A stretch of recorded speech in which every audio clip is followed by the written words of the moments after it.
kita konsisten dengan mekanisme kita. Shalom. Sepertinya yang dari Kupang yang salah. Helama tonaye. Shalom. Shalom. Helama tonaye. Nah, ini berpaksa bukan untuk Tuhan Yesus.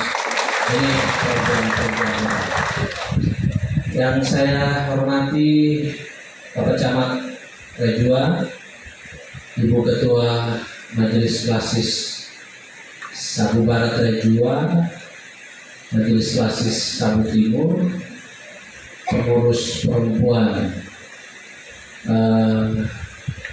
Sinode Dimit, Ketua Sekpik Perempuan Anak Lansia, Ketua Perempuan, kemudian pengurus perempuan dari Klasis Sabu Barat dan Sabu Timur, Ketua Majelis Jemaat Immanuel Walurede bersama Majelis Harian, seluruh perempuan-perempuan hebat yang ada di Sabu Timur dan Sabu Barat. Region. Bapak Ibu Saudara sekalian, minta maaf hari ini saya izin tidak menyapa bapak-bapak. Kita kasih ruang spesial untuk perempuan-perempuan hebat hari ini, besok, dan sampai hari Minggu. Dalam satu minggu ini ada dua komunitas perempuan dan kaum bapak sedang serius bercerita tentang, saya curiga topiknya sama. Jadi perempuan ini sebenarnya makhluk ciptaan Tuhan yang sangat mulia. Tepuk tangan untuk perempuan, sangat mulia, tapi kadang-kadang misterius. Ya. Pengurus kaum bapak dalam satu minggu ini dengan tema kaum pria bangkit, saya sudah baca mereka punya modul itu 99,99% menjelaskan tentang bagaimana peran bapak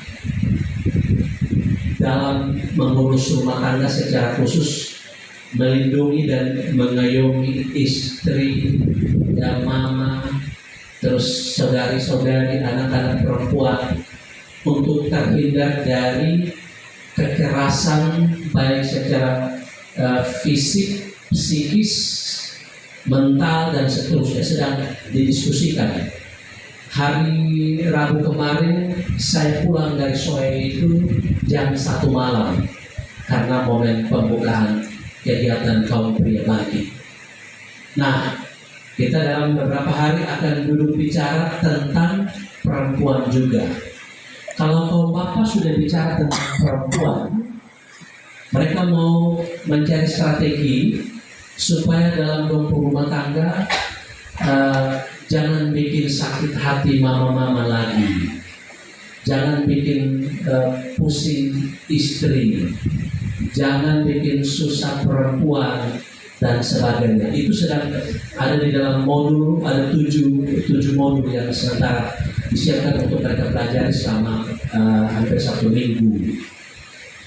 Nah, saya tidak tahu, saya coba-coba tidak tahu kira-kira hari ini sampai besok dan sampai minggu ini perempuan mau berbicara tentang apa. Kalau laki-laki sudah berbicara tentang perempuan mau berbicara tentang apa?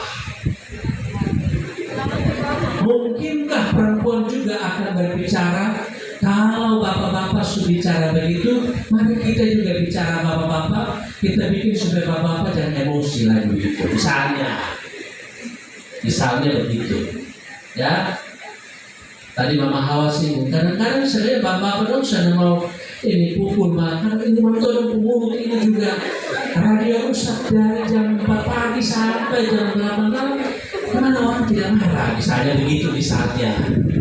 Berarti selama berapa hari ke depan ini kita membutuh strategi supaya balance, supaya seimbang, ya. Supaya kalau bapak-bapak sudah cerita tentang perempuan, jaga supaya mama punya emosional itu stabil. Tapi perempuan juga jaga supaya bapak-bapak juga tetap jaga kita. Tapi di suara gembala ini saya mau bilang, perempuan itu bukan makhluk nomor 2.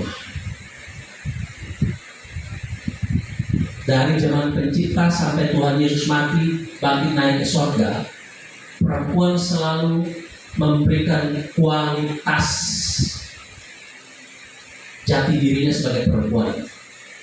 Sekalipun dalam budaya patriarkat, perempuan diposisikan nomor 2, tapi di hadapan Allah, perempuan bukan nomor 2. Jangan sampai ada yang sudah pikir, tidak apa-apa kok Adam jatuh dalam dosa itu Hawa perbuatan. Pasti ada yang sudah pikir begitu. Ingat, perspektifnya adalah perspektif patriarkat. Teks itu ditulis dalam perspektif patriarkat. Tapi juga sekaligus sebagai bahan belajar bagi kita bahwa masuk akal juga sih, kadang-kadang perempuan juga yang membawa dan boleh mencoba dalam rumah tangga, dalam keluarga. Seperti tadi, waktu orang sudah marah, mama itu udah botol-botol terus, nah misalnya itu. Tapi saya tetap menekankan perempuan bukan nomor 2 dalam perspektif iman orang Kristen. Mari kita lihat dalam perspektif, sebentar nanti kita akan diskusi lebih jauh, tapi saya mau bicara di sambutan perjanjian baru. Mulai dari Yesus ditangkap sampai di Bukit Golgota, hanya perempuan yang menunjukkan kelas, kualitas dirinya, bahwa dia setia melayani Tuhan sampai Yesus mati di kayu salib. Maria, ibu Yesus, Hana, ketika dalam keletihan Yesus tertatih-tatih mendaki Bukit Golgota, merekalah yang membawa air dan memberikan Yesus minum. Saya kira itu juga yang membuktikan, ya. Simon Petrus dong yang mengaku Yesus kepala ke bawah, kaki ke atas, Yesus kepala di atas, kaki ke bawah, kami siap kepala ke bawah, kaki atas, gimana? Begitu ditanya, bangun lari semua. Tapi perempuan-perempuan hebat itu setia mengikuti Yesus. Jadi di gereja-gereja, di mana-mana, dicoba hitung yang berhitung itu, coba tanya dia. Kalau dalam satu tahun itu di satu minggu ada laki-laki yang melebihi perempuan, itu luar biasa. Itu kejadian luar biasa. Itu mujizat. Ya, itu mujizat. Di mana-mana perempuan akan penuh dan aktif. Baik itu kegiatan yang ibadah maupun kegiatan kerja-kerja yang sampai kepada fisik perempuan memberikan peran penting. Tapi saudara-saudara, tantangan kita hari ini, kawan-kawan harus bergumul bersama-sama. Edukasi kepada teman-teman perempuan harus lebih kuat. Kalau perempuan itu bukan kelas 2, tetapi dia adalah ciptaan Allah yang harus dijaga, dilindungi.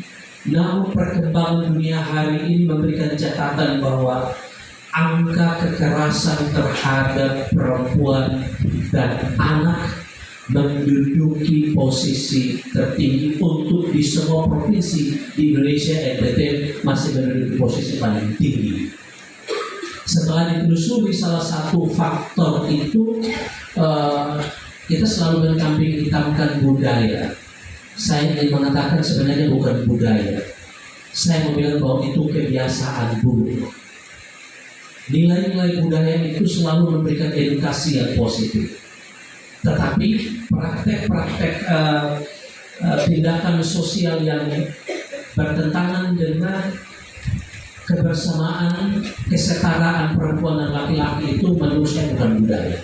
Itu kebiasaan buruk dan terus-menerus dilakukan. Budaya patriarkat kita sadar dari Timur Tengah sampai sekarang di tempat kita ini masih menempatkan posisi itu. Tapi jangan lupa bahwa kesetaraan harus dikedepankan. Karena itu kami berharap dalam momen-momen seperti ini, paling kurang semua pengurus, baik itu lingkup sinode, klasis maupun jemaat, mulai terus mengedukasi kepada perempuan-perempuan demi di seluruh jemaat, di seluruh mata jemaat sampai pos pelayanan. Pertama, kasih tahu bahwa di dalam diri mama-mama sekalian terdapat potensi yang sangat luar biasa, hebat. Potensi yang hebat. Semua manusia, laki-laki dan perempuan bisa lakukan, tapi perempuan diberikan pekerjaan-pekerjaan spesial yang kodrati dan datang dari Allah, dan itu hanya perempuan yang bisa lakukan.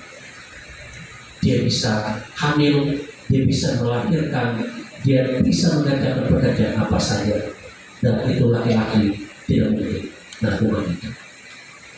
Tapi yang kedua, jangan sampai perempuan-perempuan hebat terjebak dalam nilai-nilai tradisional yang tidak baik, itu membawa mereka dalam tekanan kekerasan terhadap diri mereka.